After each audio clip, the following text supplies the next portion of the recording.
Venice, Italy's floating city, is one of the most memorable vacation destinations on Earth.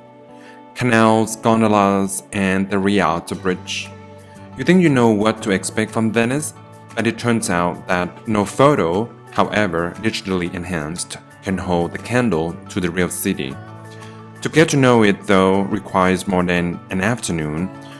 While the day trippers are stampeding from the Rialto to St. Mark's Square, you should be a block away or two. The joy of Venice is getting lost. You could spend a lifetime here and never do Venice justice, but with just a few days it can touch your soul. Hi everyone, welcome to Venice and Hope channel. This is our last episode for our Easter holidays in Italy. We started in Rome, then moved our way up to Bologna, and here we are in the floating paradise of Venice before heading back home in Zurich. Links are in the description if you want to check out our Rome and Bologna videos. We're here for 3 nights. I think it's a good time to get to experience this city.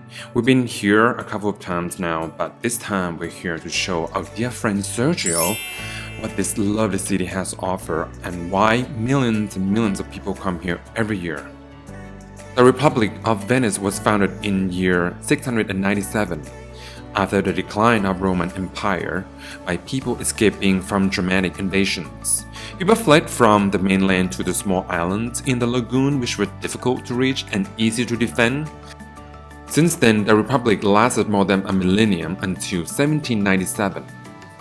During the centuries, the Republic of Venice has dominated the trade routes on the Mediterranean Sea from Asia to Africa. It became a rich merchant republic, home to a wealthy merchant class.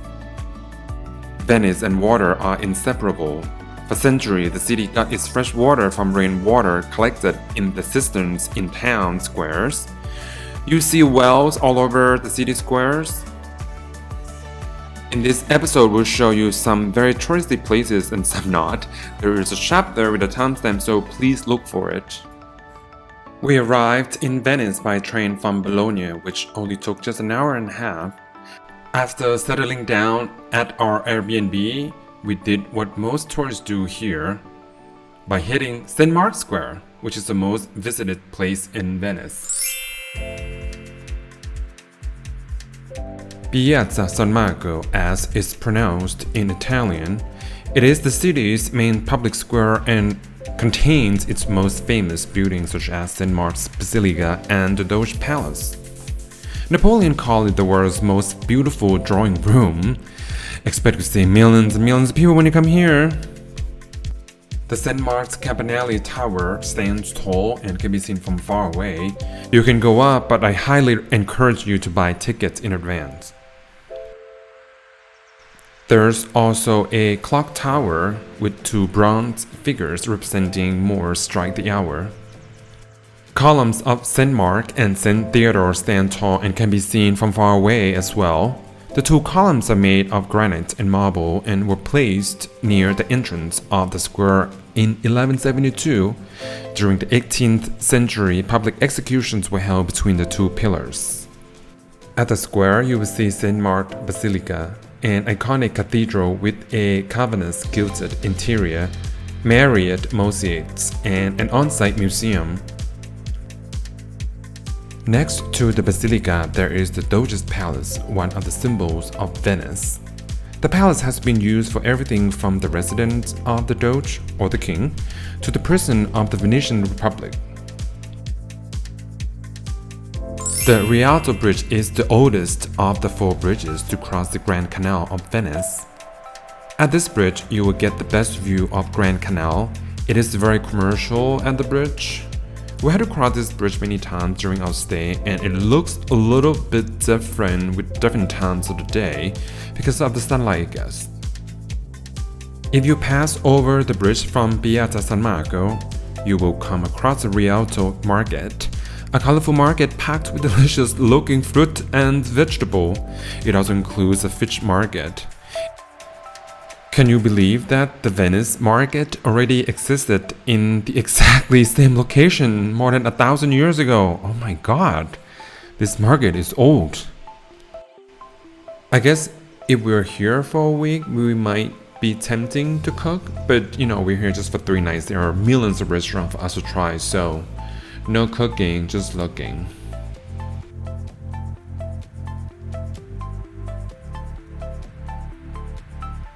Talking about food, you have to come to this restaurant. We came here many times and every time it's a good memory. It's called Alla Fava.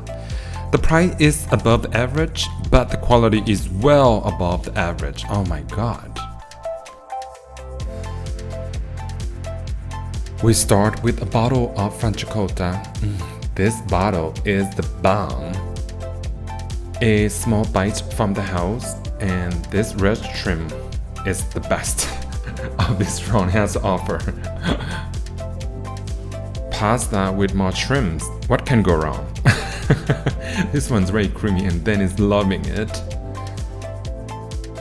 My pasta is with smoked swordfish. And Sergio has a lamb chops.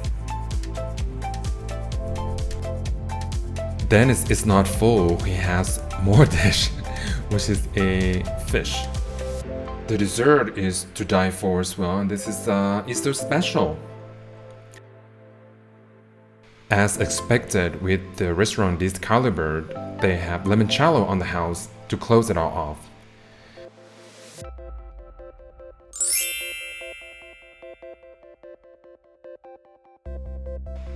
A Venetian gondola ride is a real bucket list experience, and as cliche as it sounds, no trip to Venice would be complete without a gondola ride. It's like visiting New York and not going to Statue of Liberty, or going to Paris not visiting the Eiffel Tower. Yeah, same thing. They all have the same rate as it's highly regulated, so don't bother with negotiating on the price. Instead, you should choose the best route. For us, we chose the route that includes smaller canals as well as part of the Grand Canal. So yeah, just don't take the first one you see. Walk around a bit, then decide. Go in the mornings better to avoid a crowd. And I don't know if this matters to everyone. We were really picky with our gondolier. You can tell that, right? Yes, you're welcome. I was so surprised to see the Thai consulate on the way back. This small city has Thai consulate? 30 minutes went by very quickly and it will set you back 80 euros plus tip. But he was very nice though, our gondolier. We found him at this corner. If gondola is not your thing, then there are tons of public boats you can take to different parts of the town. After we were done with the center of the town, we decided to wander off a bit outside of the center. From Rialto Bridge station, we are going to Santa Maria della Salute. Get your camera ready for the 15 minutes ride because you'll be passing all the palaces in this town. You will quickly realize that this used to be, or still is, very rich town. Palace after palace after palace. Oh, damn.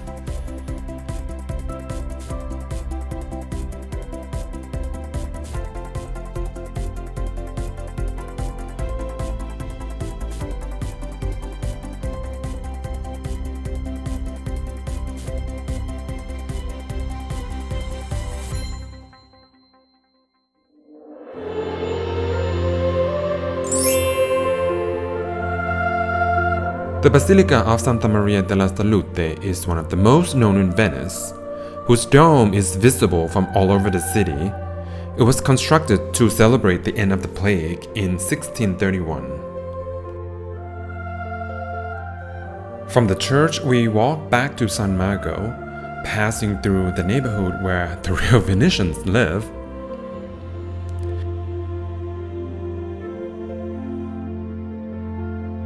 Then we passed by the Peggy Guggenheim Museum. This is where the artsy schmartsy area is, I guess, with tons of arts around.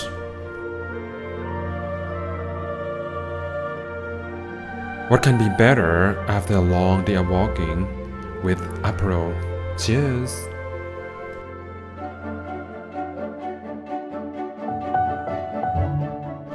New day, new mission. Today we're gonna go to lesser known area. Starting from San Marco, facing the water, if you walk left all the way, you will hit the park. I know. I thought this is a floating city. How is it possible that they also have a park? Well, here it is. The islander also needs parks to relax and hang out too, I guess.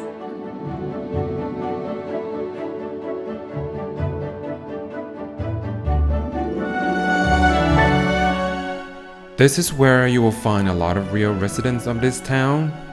I guess this park is for them. Well, enjoy!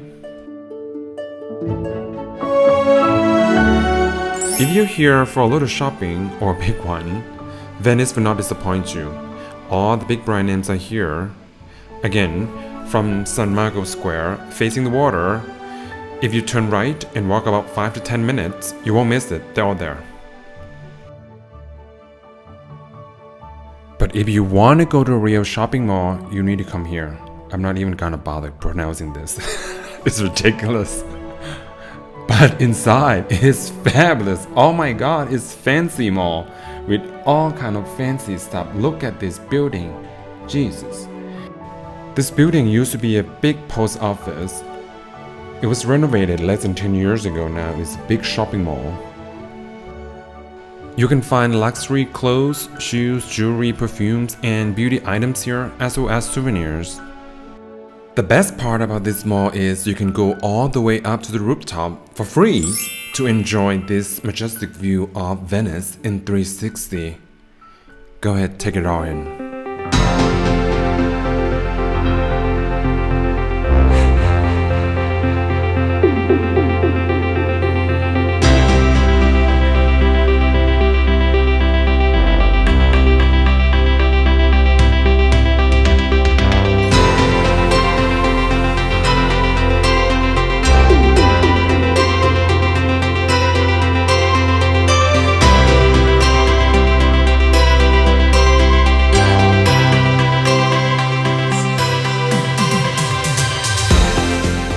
I hope this video gives you some ideas of what to do in Venice when you come visit.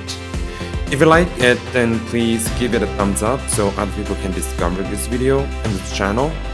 And if you really like it, then hit the subscribe button to follow our journey. See you next time. Arrivederci.